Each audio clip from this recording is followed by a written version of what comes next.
If you win, you manifested it. Fantastic. If you lose, you would have spent so much time imagining it that you're really going to want it. And because you're really going to want it in your mind, you're going to be more motivated to work hard than ever before. Most of you do not use your mind for what it's for. You've forgotten how to imagine things. But you cannot close your eyes and vividly imagine. You can't give yourself goosebumps. You can't evoke an emotion in yourself anymore. This is an age-old skill that humans had very recently up till social media. You should be able to close your mind and imagine the life you want to live so viscerally, so to the point where you can taste it, so that this reality, the one outside of your mind, feels like nothing but a prelude, a ramp, which allows you to get where you want to go. The mind is that powerful. If you ask any champion of anything, they always envision themselves as champion all of the time. And the reason they do that is, one, so they feel confident, but two, so that if they don't become champion, they're more angry and more motivated for the next attempt to ensure that they do become champion. So that's the mentality and the mindset you have to have. Your mind is your number one ally in all things. A lot of you have been sabotaged internally by your own mind. Your own psyche is working against you. When you have negative thoughts that prevent you from being the best version of yourself, you should understand that your mind is attempting to betray you. And you should feel disgust because you have enough enemies. They won't really think about you very much. And if they do, they'll distract themselves with a Lamborghini. That's it. They won't care about you. There's enough people in the opposing trench who are prepared to destroy you for self-interest that the idea of you not having every single part of you on your own side is truthfully sad. You need to be in a better position than that. You cannot allow your own mind to betray you ever. It has to be 100% on side all of the time. Once your mind is on side, once every part of your psyche is on your team, that's when you can go and look for other teammates. You can expand your network of other people whose psyche is all 100% on their side, and you have a unified outlook on the world. Then you can go and get things done. But the idea of self-betrayal is something most of you are struggling with and you didn't even realize. So as a thought experiment, we're going to sit here. And I want you to actually think about it. How many times have you doubted yourself? How many times have you didn't feel like doing something you knew you were supposed to do? How many times has your mind tricked you into procrastination or being lazy? How many times has your mind convinced you that it was okay to fail and lose even though you didn't try your best? How many times have you sought comfort in excuses? How many times have you betrayed yourself? Don't worry about your enemies attempting to crush you. That's another conversation.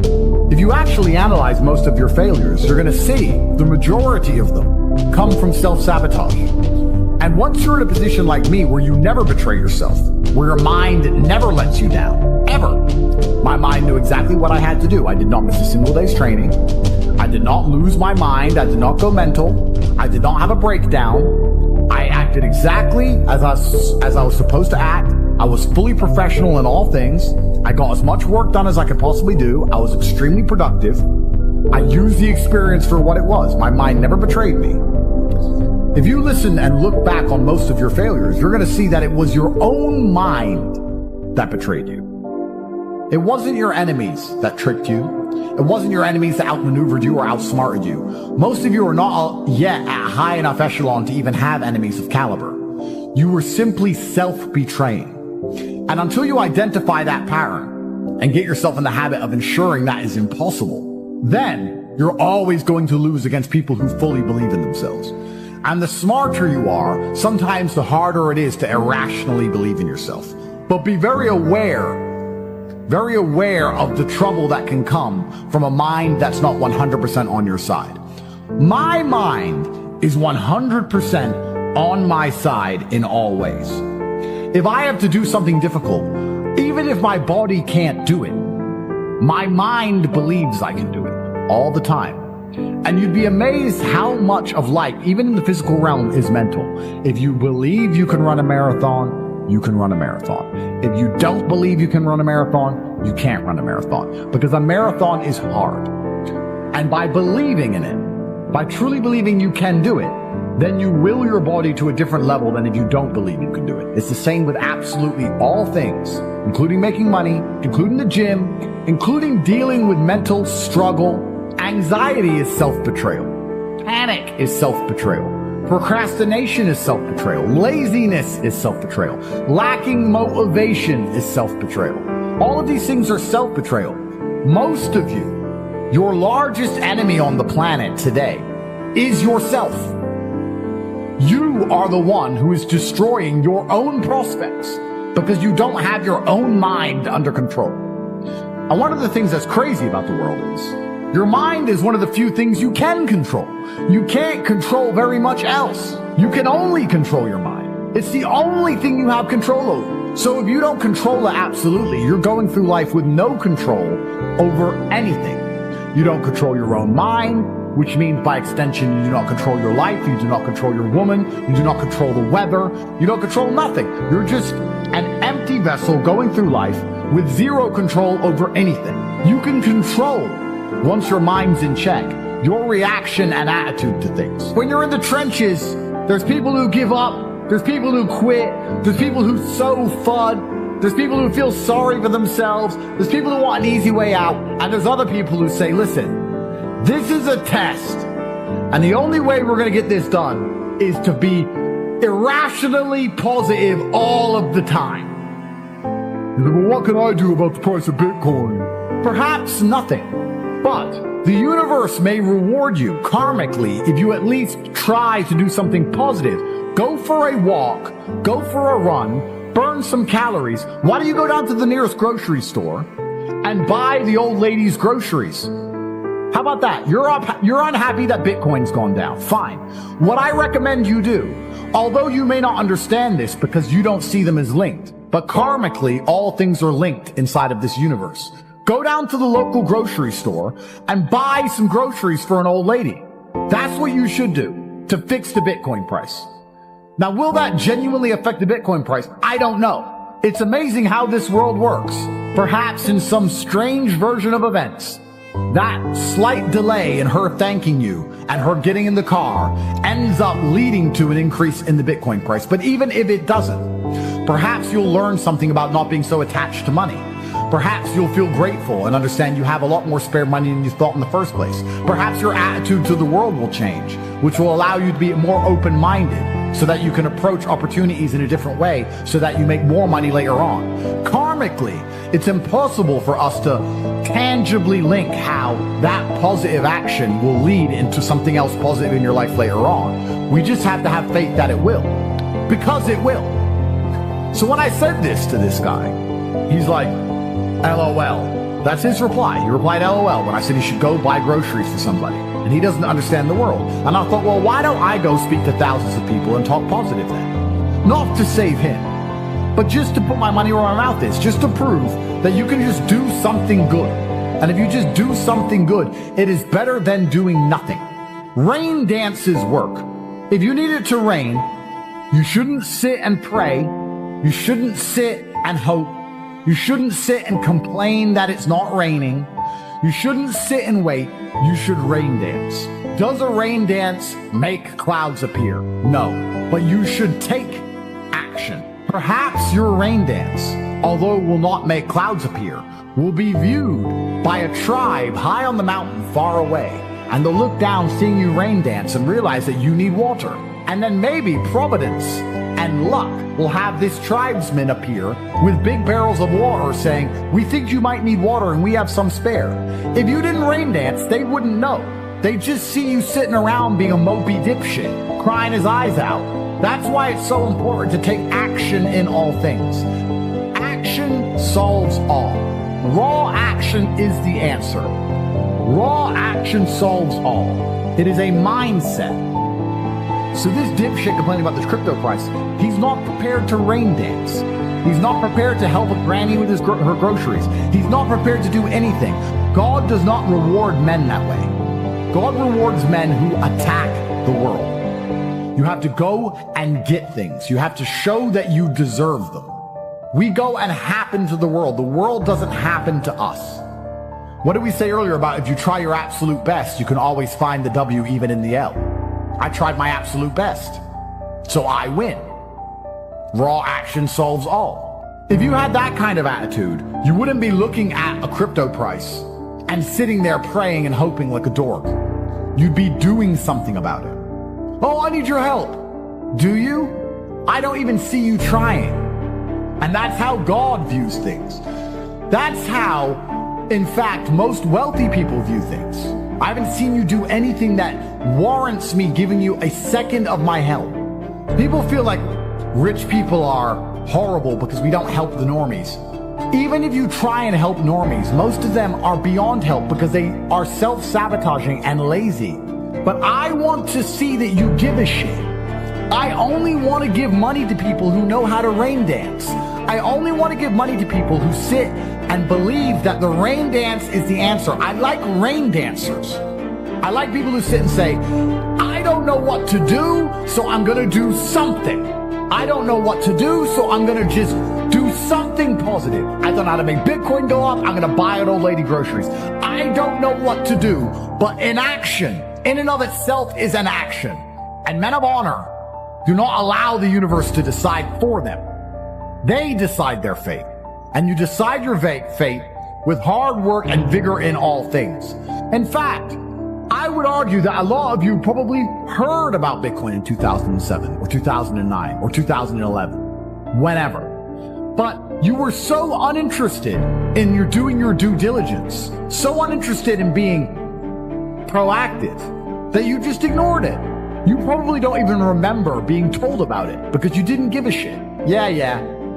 And then you have the gall and audacity to sit here and say, if someone told me about Bitcoin back then, I'd be rich. No, you wouldn't. If you're the kind of person who would have got rich from Bitcoin back then, you're the kind of person who can get rich right now by taking action, by paying attention. If you're refusing to do the right things now, you would have never done the right thing. And retrospectively identifying your failures and identifying how many right things you've missed out on is actually a form of hard code. Oh no, I just don't have the chances. You've had chances and wasted them. And you have another chance right now to do your rain dance.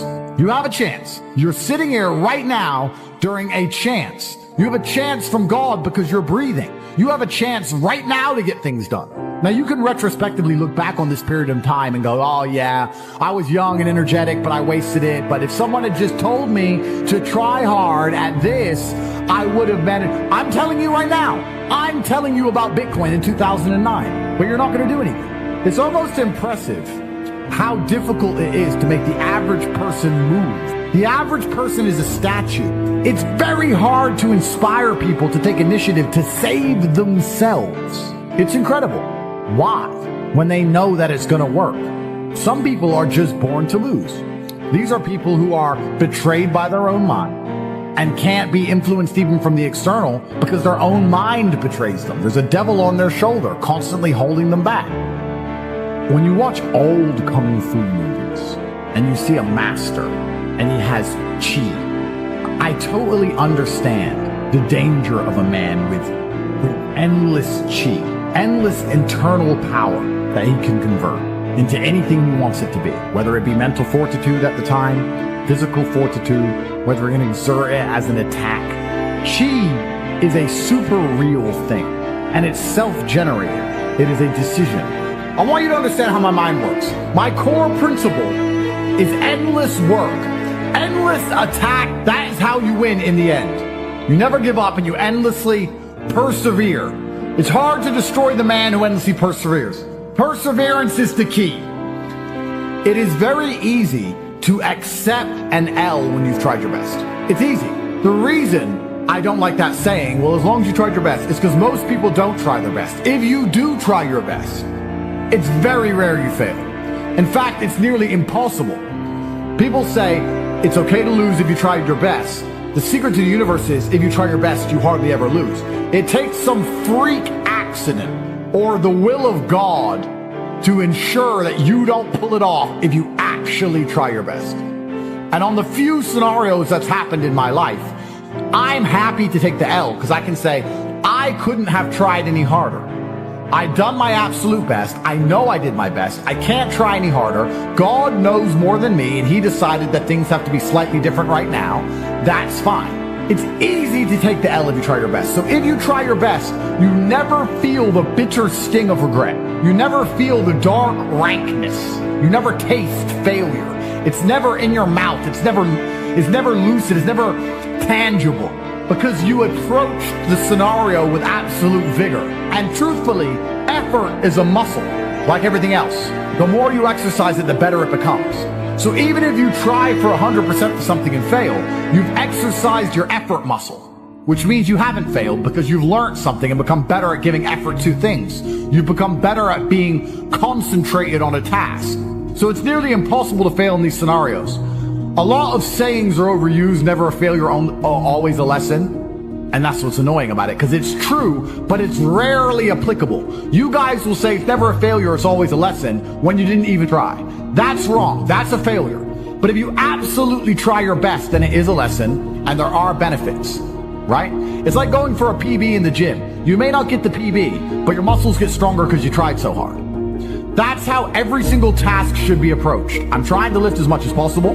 Perhaps I failed, but because I tried so hard and I strained so hard, my muscles ache and I got stronger anyway. Meaning I did not fail at the task of becoming stronger. There were tangible benefits to my effort in and of itself. Making things happen is the masculine essence to how you should approach the world. Work harder than ever before to be monumentally rewarded more than ever before. It's also about pleasing the universe and showing that you are prepared to put your concentrated calories, the calories you consume, you're prepared to put them into something. You're only going to be rewarded if you differentiate yourself from the crowd via effort. A lot of people don't know how to try anymore, but we are not like that. We know better. We know how to try. That's why we always endlessly win. You should feel genuinely worried about wasting a single second, because you can't let the winners keep dunking on you. I've spoken at length about how the world is getting harder and harder. This is true. This is easy to observe. Everybody knows it. There are people out there in the world who are going to try hard to change that dynamic because they don't believe they can ever be rich. There are people who are going to sit and say, I don't want the rich to get richer and the poor to get poorer because I'm poor. And there's other people who sit and say, I like it this way.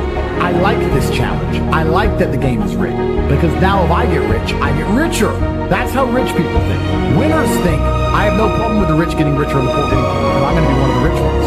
Losers think, no, we need to spread it all out. If you accept the rich will get richer and the poor will get poorer, then you need to be prepared to do whatever it takes to win the game. Just like a video game. The harder the level, the greater the difficulty, the larger the high score at the end. I mean, you should try every day anyway, but let's assume you're the kind of person who can't try every day because you don't have that grit and consistency. If you're not going to pull your finger out now and finally try in these few days, when are you going to try? When are better chances going to come? Because they're actually right in front of you. This is a huge, important period in your life when it comes to your success and your finances. If you're not going to try now, when are you going to try?